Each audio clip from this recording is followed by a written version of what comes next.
ወንድሜ ምሳ ግዛልኝ። የለኝም ማለት እሺ ቡና ግዛልኝ። የለኝም እሺ የትራንስፖርት ሰርታበላ የለኝም ማለት በቃ እሺ እኔ ላግዜ አካውንቱን ነገር ይሄ ወይ ማናሻ ዲስታ ተንቀሳቀስ እንጂ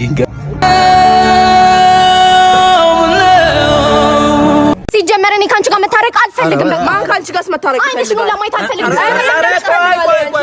ቆይ ሽማግሌ ያቁማችሁ እንደዚህ መጣላት ባራሱ ሰና ስርዓት ያለው ነገር አይደለም እንዴ? ነገ መለሳችሁ ለምትገናኙት ነገር ጓደኛችሁ አዊ ቤቢ ተይ እንጂ ለኛ ብላችሁ ተታረቁ አይደለም። እሰይ ድግበሉ እንዴት ነው ፍቅርሽን እንደነበረ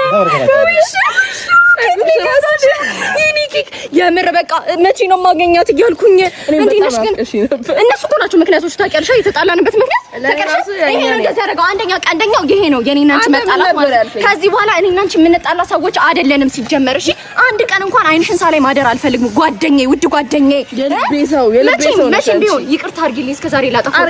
በጣም ነው የሚያምረው። ሰዓት ፀጉራችንን እንሰራ እንስተካከል። ሱሪሻን እንዴ እነዚህ ኮተታሞች አንቺ ልዩ ግን ታይ ነገርኩሽ። እንግዲህ አንዴ ነው ያከረኝ ሰዋሊ ዱላ ያምሮ ሸርፈኝ እንዳላጠራግሽ። አዎ እሺ ባለትዳሮች ምን ነበር ጉዳያችሁ? ይኸውልህ ክብር ነኝ። እቺ ልዩ ከኔ ምን እንደምፈልጋለች ቦታ በገባኩት ትጨቀጭቅኛለች። እቺ ምናምን እንዴ ማንን አንቺ ነው? አዎ አንተም አልተባልክ ሬሳ ተረጋጉ። ምን ነበር ጉዳይሽ? ይኸውልህ ክብር ዳኛ ሰው ወንድ ይመስል ምንም አይችልም። ምንም ይሄ ሬሳ ማለት ዲ ለመተኛት እናቴ ጋር አልተኛም እንዴ? አፈሩ ይክለል ነፍስህን በገነት ያኑርልህ